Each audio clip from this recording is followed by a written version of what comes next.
स्वागत है आपके अपने YouTube चैनल पर। तो हम लोगों ने कल जल संसाधन पढ़ना स्टार्ट किया था। जल संसाधन के बारे में हम लोगों ने पढ़ लिया था, जल चक्र के बारे में पढ़ लिया था।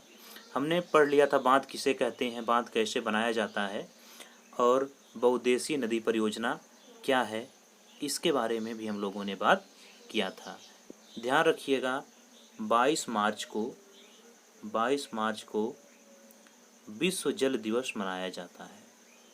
विश्व जल दिवस मनाया जाता है और कोई भी दिवस इसलिए मनाया जाता है क्योंकि उसके प्रति लोगों को जागरूक किया जा सके। और इसकी शुरुआत 1992 के पृथ्वी सम्मेलन में हो गई थी। 1992 पृथ्वी सम्मेलन जो हुआ था, मैंने बताया था आप लोगों को, ब्राज़ील की राजधानी रियो डी जनेरियो में। लेकिन आपके भारत में मुख्य रूप से इसकी शुरुआत 2017 से हुई। 2017 से प्रतिवर्ष भारत सरकार 22 मार्च को विश्व जल दिवस के रूप में मनाती है। चलिए आगे चलते हैं और आज स्टार्ट करते हैं बहुउद्देशीय नदी परियोजना के फायदे। मैंने बताया था ना कि इससे बहुउद्देशीय नदी परियोजना इसको इसीलिए कहते हैं क्योंकि इससे एक नहीं बल्कि बहुत से उद्देश्यों की पूर्ति होती है। नदी पर बहती हुई नदी पर बांध बना करके विद्युत उत्पादन, सिंचाई इसलिए कि ये जो बांध बनता है जल पर्याप्त मात्रा में इसके पहले रुक जाता है। देखिए यहाँ पर जल जो है पर्याप्त मात्रा में रोक लिया जाता है, जिससे जो जल थोड़े क्षेत्र में रहता वह काफ़ी ज़्यादा एरिया में फैल जाता है। जल काफ़ी ज़्यादा एरिया में फैल जाता है और इससे नहरें निकाल करके अगल बगल की एरिया में सिंचाई का काम किया जाता है। घरेलू और औद्योगिक उपयोग के लिए जलापूर्ति, और यहीं से इसको प्योरीफाई करके, इसकी साफ़ सफाई करके तमाम प्रकार के यहाँ पर मशीनें लगाई जाती हैं और यहाँ से सप्लाई की जाती है पानी की। बाढ़ नियंत्रण, इससे बाढ़ नियंत्रण भी किया जा सकता है। जैसे किसी क्षेत्र में अत्यधिक मात्रा में जल जा रहा हो और वहाँ बाढ़ का खतरा हो तो बीच में ही उसको बांध बना के रोक करके उसके जल को थोड़ा थोड़ा नदी नालों नहरों द्वारा निकाल करके बाढ़ पर काबू पाया जा सकता है। मनोरंजन, पर्यटन, मनोरंजन बोले या पर्यटन, बहुत से सैलानी वहाँ पर जाते हैं और इस बांध को देख करके आनंदित होते हैं। आंतरिक नौचालन, नाव चलाने के लिए और मछली पालन यह एक प्रमुख कार्य है। यानी इससे बहुत से उद्देश्यों की पूर्ति हो रही है, इसलिए इसको हम लोग बहुउद्देशीय नदी परियोजना के नाम से जानते हैं। आगे चलते हैं बहुउद्देशीय नदी परियोजनाओं से हानि। देखिए जब कोई भी कार्य किया जाता है तो उसके दो पहलू होते हैं, एक सकारात्मक होता है, दूसरा नकारात्मक होता है। तो नदी पर बांध बनाने से जहाँ एक तरफ इतने सारे फायदे हुए, वहीं कुछ नुकसान भी हुए।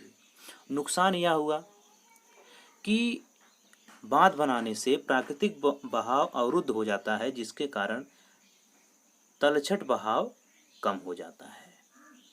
यानी नदी अपने प्राकृतिक रूप में नहीं बह पाती है। अत्यधिक तलछट जलाशय की तली पर जमा होने से नदी का तल अधिक चट्टानी हो जाता है और नदी जलीय जीव आवासों में भोजन की कमी हो जाती है। देखिए जब नदी निश्चित गति से प्रवहमान हो रहेगी तो इसमें जो अवसाद रहेंगे, अवसाद मतलब कूड़ा करकट, मिट्टी का ढेर रहेगा, वह निश्चित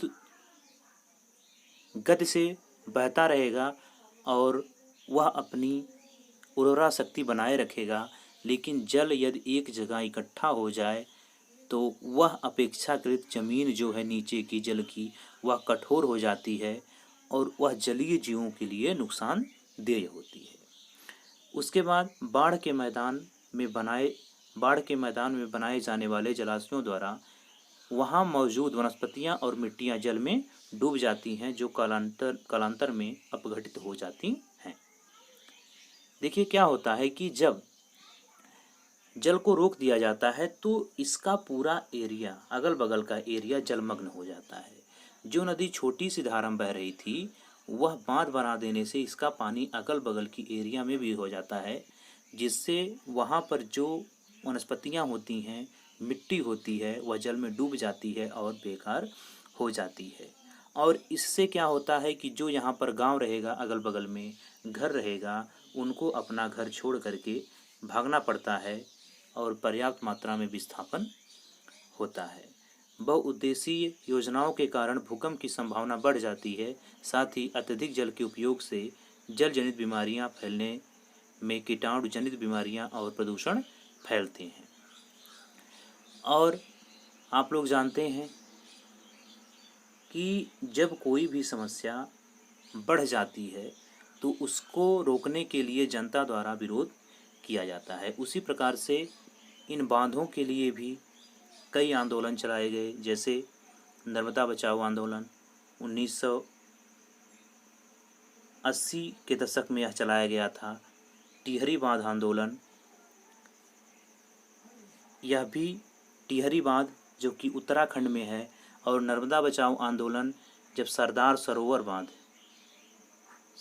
सरोवर नर्मदा नदी पर बनाया जा रहा था, उसके विरोध में नर्मदा आंदोलन। और टिहरी बांध आपके उत्तराखंड में टिहरी गढ़वाल और भिलांगना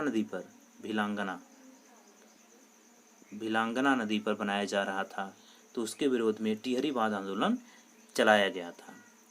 इन परियोजनाओं का विरोध मुख्य रूप से स्थानीय समुदायों के बृहत स्तर पर विस्थापन, यानी जब जल जमा होगा तो उनको अपना घर छोड़ के भागना पड़ता था, उसके विरोध में यह जो है होता था।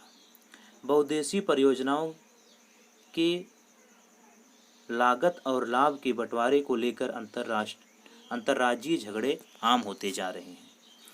जैसे यदि कोई बांध किसी नदी पर बनाया जाता है तो वह नदी किसी एक ही प्रदेश से थोड़ा नहीं बह के आती है, वह कई प्रदेश से बहती है।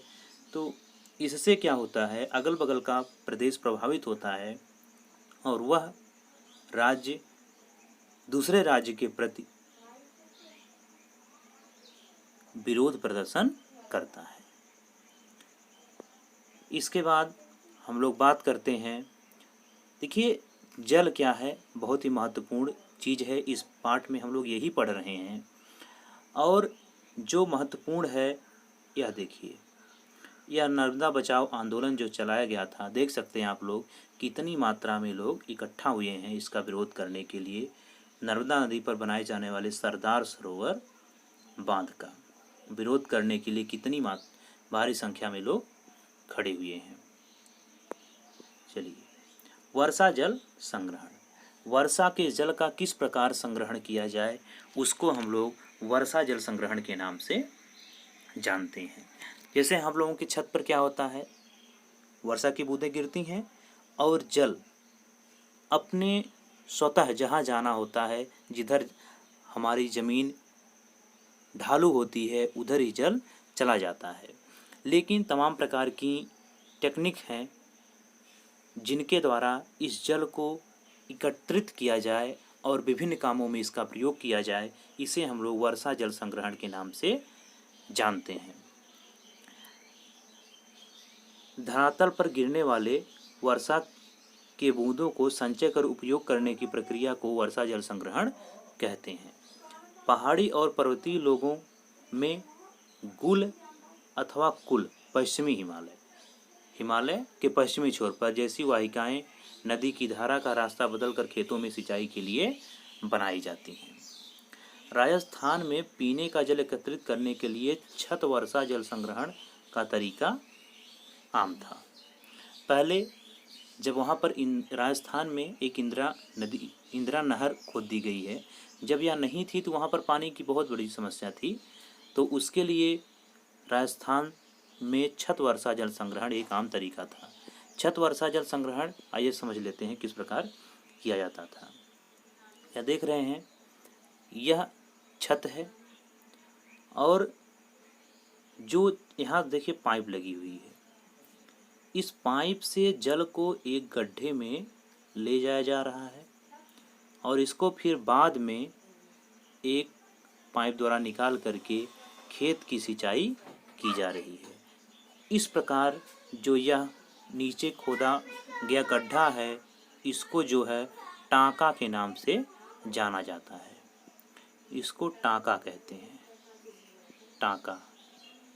और यह क्या है? छत वर्षा जल संग्रहण है। पश्चिम बंगाल में बाढ़ के मैदानों में लोग अपने खेतों की सिंचाई के लिए बाढ़ जलित वाहिकाएं बनाते हैं। यानी जहाँ जैसे गांव है, गांव किनारे पानी ज़्यादा मात्रा में निकलता है तो वहाँ से नाली बना करके खेत की सिंचाई कर लेते हैं। अर्धशुष्क तथा शुष्क क्षेत्रों में वर्षा जल एकत्रित करने के लिए गड्ढे बनाए जाते थे ताकि मृदा को सिंचित किया जा सके और संरक्षित जल को खेती के उपयोग में लाया जा सके। चलिए वही बात है, आगे यह भी देख सकते हैं। छत वर्षा जल संग्रहण मैं लेकर के आया हूँ आपकी किताब का चित्र।